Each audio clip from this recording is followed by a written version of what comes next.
அனைவருக்கும் வணக்கம். இன்னைக்கு நம்ம பார்க்க இருக்கிற கதை கண்ணன். வாங்க கதைக்குள்ள போகலாம். கண்ணன் காவா ஓரமா உட்காந்துக்கிட்டு ஒவ்வொரு கல்லா பொறுக்கி எடுத்து தண்ணீர்ல விட்டு எறிஞ்சிக்கிட்டு இருந்தான். ஒரு கல்லை போட்டதும் தண்ணீர் சலனம் அடைஞ்சி வட்ட வட்டமா எழும்பி ஓயும் முன்னாடி இன்னொரு கல்லை போடுவான். சீக்கிரமே இருட்டி போயிடுச்சு. அரை நிலா பானை உச்சியிலிருந்து எட்டி பார்த்துச்சு. காவையோட எதிர்பக்கமா பச்சை பசேல்னு வயல் நிலங்கள். ஏதோ ரகசியங்கள் கொண்டு வர மாதிரி சிலு சிலுன்னு காத்து. கதிர்களோட பேச்ச அடக்கிற மாதிரி கிரீச்சு கிரீச்சின்னு அலற ஆந்தையோட சத்தம். புதர்கள்ல சலசலப்பு. கண்ணை தன்னந்தனியா உட்காந்துக்கிட்டு இருந்தான். அவனுக்கு இது கூட அவ்வளோ பயமா இல்லை. வீட்டுக்கு போனா மாமா எதிர நிற்கும் பொழுது ஒரு பயமே, அதை விட இது பெருசா என்ன? ஆத்துல கல் எரிஞ்சு அழுத்து போன பின்னாடி கண்ணை முட்டி கால்களை கட்டிக்கிட்டு கொஞ்ச நேரம் ஆடினான். வளையமா சுருண்டு மயித்திருகுகள் காத்துல அலைப்பாஞ்சி கண்ணிலையும் நெட்டிலையும் மோதுச்சு. வாய் கொஞ்சம் மலர்ந்து முன்னிருந்த பற்கள் மாத்திரம் கொஞ்சம் எட்டி பார்க்க அவன் அழகா இருந்தான். கண்ணை பரீட்சையில ஃபெயிலு. தன் ஸ்லேட்டை நேரா பார்க்க தைரியம் இல்லாம ஓர கண்ணால பார்த்தான். வயிறு பகின்னு இருந்தது. வெள்ளை சாக்குல 10ன்னு கீழே போட்டு மேல ஒரு கோடு போட்டு அதுக்கு மேல பட்டும் படாததுமா ஒரு பூஜையும் உட்கார்ந்துட்டு இருந்தது. சுத்தமா வட்டமா வழவழப்பா கோழி முட்டை மாதிரி. மார்க்கை பார்க்காமையே வாத்தியார்கிட்ட இருந்து ஸ்லேட்டை திருப்பி வாங்கிக்கிட்டு, சார் நான் பாஸா அப்படின்னு கேட்டான். பாஸ் தான். நீ எங்கடா பாஸ் ஆகுறது? எங்கேயோ செவத்தை பார்த்துக்கிட்டு யோசனை பண்ணிக்கிட்டு இருக்க. உன்னை கோச்சுக்கவும் பயமா இருக்கு, அடிக்கிறதுக்கு அதை விட பயமா இருக்கு. அப்படியே செத்து விழுந்துற போல நடுங்குறியே. வா வா. எந்த ஐசிஎஸ் பரீட்சை இப்போ கெட்டு போக போகுது?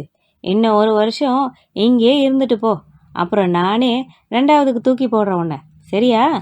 அவர் இவ்வளவு சொல்லியும் அதெல்லாம் அவனுக்கு ஒன்றும் புரியல. அவனுக்கு புரிஞ்ச ஒன்னே ஒன்று, அவன் ஃபெயில். வீட்டுக்கு போனா மாமா அடிப்பாரா? தெரியாது. இது வரைக்கும் அடிச்சதில்லை தான். ஆனால் மாமா முறைச்சி பார்த்தாலே போதுமே, நடுமுதுகுல ஐஸ் வச்சாப்புல சில்லுன்னு ஆகிடும். அந்த பயம் கீழே இறங்கிறதுக்குள்ள அப்பப்பா. அதுக்கு பதிலா குதிரை சாட்டையில 28 அடி சேர்ந்தாப்புல கூட வாங்கிடலாம் போல. ஆனா அந்த மொழிய வாங்கிக்க முடியாது. மாமா எப்பவும் அப்படித்தான் இருக்காரு. அன்னைக்கு கூட அப்படித்தான். அம்மாவும் அவனும் முதல்ல மாமா வீட்டுக்கு வந்தப்போ அன்னைக்கு தலைக்கு பின்னால கைகளை கோத்துக்கிட்டு கண்ணன் மெல்ல மரத்தடியில சாஞ்சான். இப்ப முழுசா ஞாபகம் இல்லை, கொஞ்சம் கொஞ்சம் தான் ஞாபகம் இருக்கு. மழை ஜோன்னு கொட்டிக்கிட்டு இருந்துச்சு அந்த ராத்திரி. அம்மா தெப்பமா நனைஞ்சிருந்தா. அவ்வளவு ஈரத்துலேயும் அவளை பார்த்து அணைச்சிக்கிட்டு தன் மார்போட உஷ்ணத்தை அவனுக்கு தர முயன்றும் குளிர்ல அவனுக்கு தூக்கி போட ஆரம்பிச்சிடுச்சு. அதோட பசின்னு வேற அழ. எவ்வளவுதான் வர வழியெல்லாம் தண்ணியே குடிச்சிக்கிட்டு இருக்க முடியும். கதவு திறந்தது. மாமாவை முதல்ல அப்பதான் பார்த்தான். ஒரு கையில காத்தலை தூக்கி பிடிச்சிக்கிட்டு இன்னொரு கையை கதவு மேல வச்சுக்கிட்டு நிக்க, பின்னால இருட்டுல மூஞ்சிய மட்டும் காட்டின மாதிரி மாமி வேற நின்றுட்டு இருந்தா. அண்ணா. மாமாவுக்கு முகம் அப்படியே மாறுவானே. மாமாவோட முறைப்பை பார்க்கறதும் அப்பதான் முதல் தடவை. மார்ல ஐஸ் வச்ச மாதிரி எனக்கு அப்படியே குளிர்ந்து போச்சு. மாமா அப்போ மூஞ்சிக்கு என்ன பண்ணியிருந்தா தெரியலையே. என்னமோ முகமூடி போட்ட மாதிரி இருந்தது. அன்னைக்கு டம்ப கூத்தாடி ஆடினானே, அது மாதிரி என்னமோ இருந்தது. நெத்தி சுருங்கி கண்ணும் வாயும் கடுக்கடுத்து ஒரு புருவம் இன்னொரு புருவத்தை விட மேலே தூக்கி கோணிக்கிட்டு இருந்துச்சு. அண்ணா. அம்மாவோட குரல் சத்தமா வரவே இல்லை. யாரு நீ? மாமா கேட்டார். இருந்தாலும் அன்னைக்கு அம்மா பாதி தூக்கி பாதி நடக்க வச்சு கூட்டி வந்தப்போ காலில் முள்ளு குத்தி இருந்ததே, அது மாதிரி இருந்தது. அவர் கேட்டது. நான் எங்கன்னா போவேன், குழந்தையும் கையுமா நிற்கிறேன். ஓ பேஷ், இந்த சும்மா வேறையா? அண்ணா சாப்பிட்டு 2 நாள் ஆகுது. அதுக்கப்புறம் அதிகமாக ஞாபகம் இல்லை. ஏதோ உள்ளே போய் ஒரு கந்தை எடுத்து அவன் மேலே அம்மா சுற்றி விட்ட மாதிரி இருந்துச்சு. அப்புறம் சாப்பிட்ட மாதிரி ஏதோ ஒரு ஞாபகம். தூக்க கலக்கம் வேற. கூடம் தூணு கூடத்தில் மாட்டியிருந்த படம் எல்லாம் ஒரு சுத்தலான பார்வை. நடுவில் மாமாவுக்கும் அம்மாவுக்கும் ஒரு சில வார்த்தைகள், துணுக்குகள், தண்ணியில் பேசுகிற போல இருந்தது. சரி, இந்த ருக்மிணியை தூக்கிட்டு போன அந்த கிருஷ்ணன் எங்க? இப்போ சத்யபாமாவை தேடிக்கிட்டு வேற எங்கேயா போயிருக்கானா? அம்மா ஏன் தேம்பி அழறா? அம்மா அழாதேம்மா, எனக்கும் அழ வருதுமா, பயமா இருக்கு, அழாதேம்மா. அண்ணா சொல்லால வதைக்காதே, அவர் போயிட்டாரு. ஒரு நாள் சாயந்தரம் வேலை செஞ்சுட்டு மாறு அடைக்குதுன்னு உட்கார்ந்தாரு. தண்ணி எடுத்துட்டு வர்றதுக்குள்ள அப்படியே தூண்ல சாஞ்சிட்டாரு. மாப்பிள்ளை எந்த ஆபீஸுக்கு போயிட்டு வந்தாரோ அப்படி. ஹோட்டல்ல தான் வேலை. அம்மா குரல் கொஞ்சம் வெடிப்பாக தான் வந்துச்சு. வேறு வேலை கிடைச்சிருந்தா தேவையாக தான் இருந்திருக்கும். ஓ, ஆங்காரத்தை பாரு ஆங்காரம். உனக்கெல்லாம் என்ன ஆங்காரம் வேண்டி இருக்கு? எங்க மூக்க அறுக்க வச்சுட்டேடி பாவி. பார்த்து வச்ச வரனை கல்யாணம் பண்ணிக்கிட்டு இருந்தா நீ இப்படி நடுத்தெருவில் நிற்பியா? நாங்களும் இப்படி மன உளைச்சலுக்கு ஆளாகி இருப்போமா? அண்ணா, உனக்கு எப்படி தான் மனசு வந்துச்சு அந்த கிழவனை எனக்கு கல்யாணம் பண்ணி வைக்க? ஆமாண்டி, இப்போ மாத்திரம் என்ன ரொம்ப சொகுசாக வாழறியோ? அப்புறம் தெரியல அப்படின்னு கேட்க, அப்புறம் தெரியல அம்மாவுடைய அழுக்குரலை தவிர. அதுவும் கொஞ்சம் கொஞ்சமாக விசும்பி விசும்பி அப்புறம் எதுவும் ஞாபகம் இல்லை. மூடின கண்ணுக்குள்ள மெத்து மெத்துன்னு ஒரு ரோஜாப்பூ சிவப்பு. அதுக்குள்ள அமுங்கி போனது தான் தெரியும். அவ்வளவுதான். அப்புறம் ராத்திரி நான் தூங்கிட்டேன்னு அம்மா நினச்சிட்டு இருக்கும் பொழுது மறுபடியும் விக்கி விக்கி தேம்பி தேம்பி அழுவா. என் கன்னத்தில் 1-2 கண்ணீர் துளிகள். அம்மா ஏன் அழுவுறா? அம்மாவுக்கு மார் வெடிச்சிருச்சா என்ன? அவனுக்கு துக்கம் தொண்டையை அணைக்கும். ஆனால் ஏன் அழறேன்னு கேட்க பயமாக இருக்கும். கேட்கலாமா வேண்டாமா?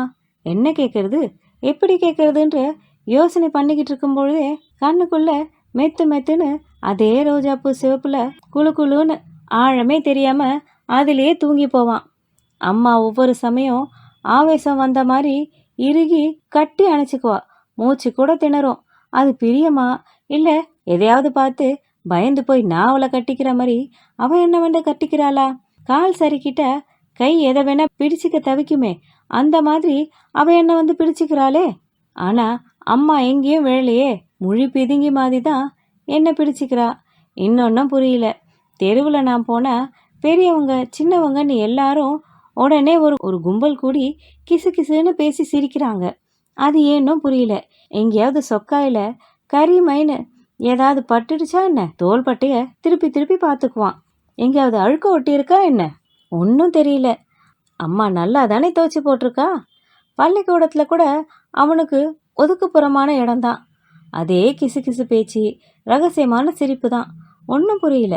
முதல் நாள் பள்ளிக்கூடத்துலேருந்து வந்ததும் அம்மாவை கேட்டான், என்னம்மா என் முதுகில் கறி ஏதாவது ஒட்டிட்டு இருக்கா பாரு, எல்லாரும் என்னை பார்த்ததும் சிரிக்கிறாங்க அப்படின்னு கேட்க, அதுக்குள்ளே மாமா குறுக்கிட்டு, என் மூஞ்சில் நீங்கள் பூசின கறி உன் முதுகில் தெரியுதாடா என்ன, அதுதான் சாட்சி. அவர் சொன்னதுக்கு இது என்ன பாஷையோ ஒன்றும் புரியல. அம்மாவுக்கு கன்னத்தில் கண்ணீர் மலைமலையாக வழிஞ்சுது. அம்மா பேசாமல் இருந்தா. அவனை அவ அப்போ அணைச்சிக்கிட்டா தேவலைன்னு தோணுச்சு. நடு கூடத்தில் நின்றுக்கிட்டு இருந்தது ஏதோ நடு காட்டில் நின்ன போல இருந்தது. அப்புறம் இன்னொரு விஷயம், அம்மா நாள் ஆக ஆக அழகாயிட்டே இருந்தா. அது ஒரு விதமான அழகாக இருந்தது. அவளை பார்த்தா ஒரு பக்கம் சந்தோஷமாக இருக்கும், இன்னொரு பக்கம் பயமாக இருக்கும், இன்னொரு பக்கம் துக்கமாகவும் இருக்கும். முகம் சுண்ணாம்பா வெளுத்து போய் மூக்கு மொழி வாய் எல்லாம் செதுக்கி விட்ட மாதிரி, கோயில் சாமிக்கு இருக்கிற மாதிரி சுத்தமாக எடுப்பாக இருக்கும். முகத்தை சுற்றி மாலை போட்ட மாதிரி அடுக்கடுக்கா அடர்த்தியான மயிர், பேப்பர் குண்டுக்குள்ள அகல்வெளுக்கு மாதிரி வெள்ளை வெள்ளையன்னு கன்னத்துக்குள்ளே இருந்து சிவப்பா டால் அடிக்கும். அம்மா ரொம்ப ரொம்ப அழகாயிட்டா. அம்மா இப்பெல்லாம் அழறதில்ல, பேசுறதில்ல, தூங்குறது கூட இல்லை. அவனுக்கு ராத்திரி முழிப்பு வரும்பொழுதெல்லாம் அவள் உட்காந்துக்கிட்டு இருக்கா. தூணில் சாஞ்சிக்கிட்டு முழங்கால் மேலே கையை கோர்த்து ஆகாசத்தை பார்த்துக்கிட்டு. சாப்பிட்றது கூட இல்லை. மாமா ஒரு நாள் கத்துவார். பண்ணுற அக்கிரமம் எல்லாம் பண்ணிட்டு இப்போ சாப்பாட்டு மேலே கோபம் வந்து என்ன ஆகிட போகுது, தவிடு திங்கிறதுல ஒய்யாரம் வேறையாக்கும் அப்படின்னு. ஆனால் அம்மா பதில் எதுவும் பேசுறதில்ல. அப்புறம் ஒரு நாள் பள்ளிக்கூடத்துக்கு கிளம்புற நேரத்தில் அம்மா ஹாலில் உட்காந்துக்கிட்டு இருந்தா. கண்ணா இங்கே வாடா அப்படின்னு கூப்பிட்டா. போனேன். ஆசையாக கட்டி 2 கன்னத்துலேயும் மாறி மாறி முத்தம் கொடுத்து போன்னு அனுப்பி வச்சா. எல்லா நாளும் இப்படி கட்டி பிடிச்சி முத்தம் கொடுக்க மாட்டா. தினமும் போயிட்டு வான்னு தான் சொல்லுவா. இன்னைக்கு மட்டும் போன்னு சொல்லி அனுப்பிட்டா. அவன் வீட்டுக்கு திரும்பி வரும்பொழுது வாசல்ல ஒரே கூட்டம். மாமா அவனை தூரத்தில் பார்த்ததும் அவசர அவசரமாக ஓடி வந்து, அங்கே எல்லாரும் விளையாடிக்கிட்டு இருக்காங்க, நீ ஏன் போய் விளையாடு போப்போ அப்படின்னு அழைச்சிக்கிட்டு போய் மேலே தெருவில் ஒரு வீட்டில் தன் குழந்தைங்களோட சேர்த்து விளையாட விட்டுட்டு போயிட்டாரு. அப்புறம் அடுத்த நாள் காலையில் தான் கூட்டிகிட்டு வந்தார். அன்னைக்கு ராத்திரி பாயசம் இருந்துச்சு, ஜவ்வரிசி பாயசம். அப்புறம் 10-12 நாள் பொறுத்து பக்ஷணம் எல்லாம் இருந்தது. ஆனால் எல்லாம் இருந்தும் அம்மா மட்டும் இல்லை. ஏன் அம்மா எங்க? அம்மா எங்க மாமா? கொஞ்ச நாளைக்கு இதோ கொல்லப்புறம் போயிருக்கா, இதோ எதிர்த்த வீட்டுக்கு போயிருக்கா, இங்கே போயிருக்கா, அங்கே போயிருக்கான்னு எல்லாரும் சாக்கு சொல்லி அனுப்பிடுவாங்க. அதுக்கப்புறம் அம்மா எங்கன்னு கேட்கறதுக்கே பயமாக இருந்தது. நானும் கேட்கல, அவங்களும் சொல்லலை. அம்மா போன இடம் எனக்கு தெரியவும் இல்லை. யாரும் சொல்லாமலே இனி அம்மா வரமாட்டான்னு மட்டும் தெரிஞ்சு போச்சு. அப்புறம் கேட்கல. தெருவில் போனால் ஒருத்தர் 2 பேர் ஐயோ பாவம்னுவாங்க.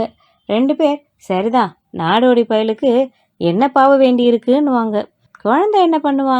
பெத்தவங்க பாவம் எல்லாம் இவன் தலை மேலேங்கிறது சரியாக தான் போச்சு.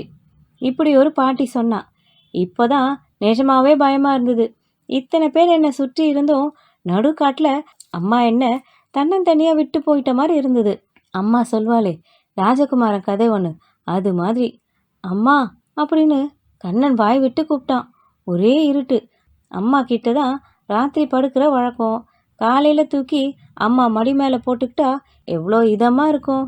தலகாணியை விட அம்மா மடி தான் பஞ்சாட்டம் இருக்கும். அம்மாவோட சன்னமான மூச்சு முகத்தில் பட்டுக்கிட்டே இருந்தா அது எவ்வளவு தைரியமாக இருக்கும். அம்மா அம்மா. மலைமலையான மேகத்தோட நடுவில் நிலா எட்டி பார்க்குது. என்ன ஆச்சரியம்! நிலாவோட நடுவில் அம்மாவோடைய முகம். அம்மா அம்மான்னு ஒரே அலறல், ஒரே துள்ளு. அம்மா நிலவுலேருந்து குதிச்சு ஓடி வந்து அவனை இறுக கட்டி பிடிச்சிக்கிறா. தோ இருக்கேன்டா கண்ணா. அட அசடே, என்னடா இப்படி அழுவுற? நான் எங்கேயும் போகலடா, உன் கூட தான் இருக்கேன். நிஜமா எதிர்த்த வீட்டுக்கு தான் போயிருந்தேன். நீ என்னை கண்டுபிடிக்கிறியா இல்லையான்னு பார்க்கலான்னு கண்ணாமூச்சி விளையாடினேன். அதுக்குள்ளே நான் காணாமல் போயிட்டேன்னு இப்படி அழுவியா? தோ வந்துட்டேன், என்னை பாரு. கண்ணாவுக்கு நல்லா தூக்கம் வந்தது. காலையில் தூக்கி அம்மா மடியில் போட்டுக்கிட்டான். அம்மாவை இறுக கட்டி பிடிச்சிக்கிட்டான். கண்ணாவுக்கு சிரிப்பாக வந்தது. அப்போ அழுததை நினச்சாலே அவனுக்கு வெக்கமாக இருந்தது. சிரிப்பு இன்னும் அதிகமாச்சு. அடுத்த நாள் பொலன்னு விடியிற நேரம் பார்த்து அவனை தேடி வந்தவங்க அவன் இருக்கிற இடத்த கண்டுபிடிச்சாங்க. அவன் ஒரு மரத்தோட வேர் மேலே காலை போட்டபடி வேரை இறுகி கட்டி பிடிச்சிக்கிட்டு அயர்ந்து தூங்கிக்கிட்டு இருந்தான். மாமா அவன் தோலை பிடிச்சி குலுக்கினாரு. கண்ணா கண்ணா, டே எந்திரிடா. ஆனால் அவன் எழுந்திரிக்கல. அவனுக்கு ஆழ்ந்த தூக்கம். அம்மாவை பார்த்துட்ட சந்தோஷத்தில் வந்த தூக்கம். இஷ்டப்பட்டாலும் எழுந்திரிக்க முடியாது, முடிஞ்சாலும் இஷ்டப்பட்டிருக்க மாட்டான். கதை முற்றும். என்ன நண்பர்களே, இந்த கதையை கேட்டிங்களா? ஒரு தாயை பிரிஞ்ச ஒரு குழந்தையோட ஏக்கத்தை இந்த கதையில் நல்லாவே பார்க்க முடிஞ்சுது. அவனுக்கு இந்த உலகத்தில் இருந்த ஒரே ஆறுதல், சந்தோஷம், தைரியம் எல்லாம் அவன் அம்மா தான். இன்னைக்கு அவன் அம்மா இல்லைன்னதும் ஒவ்வொரு விஷயத்துக்கும் அவன் எவ்வளோ கஷ்டப்படுறான், ஏங்குறான், பயப்படுறான். முடிவில் அவன் எந்திரிக்கவே மாட்டான்னு சொன்னதை நம்ம எந்த விதத்துலையும் எடுத்துக்கலாம். அவனுக்கு எழுந்திருக்க விருப்பம் இல்லைன்னு வச்சுக்கலாம், இல்லை அவன் இனிமே எப்போவுமே எந்திரிக்க மாட்டான்னு நம்ம வச்சுக்கலாம். அது கதையை கேட்குறவங்கள பொறுத்து. ஆனால் இந்த கதையோட முடிவு கேட்குறவங்களுக்கு உண்மையிலேயே மனசை கனமாக்குன்றதுல எந்த சந்தேகமும் இல்லைங்க. சரிங்க, இந்த பதிவோட இந்த கதையை நம்ம முடிச்சுக்கலாம். இந்த கதை உங்களுக்கு பிடிச்சிருந்தா லைக் பண்ணுங்கள், ஷேர் பண்ணுங்கள். இன்னும் இது மாதிரி பல நல்ல கதைகளுக்கு நம்ம சேனலை மறக்காமல் சப்ஸ்கிரைப் பண்ணிக்கோங்க. திரும்ப வேறொரு நல்ல கதையுடன் நான் உங்களை மீண்டும் சந்திக்கிறேன். அதுவரையில் நன்றி.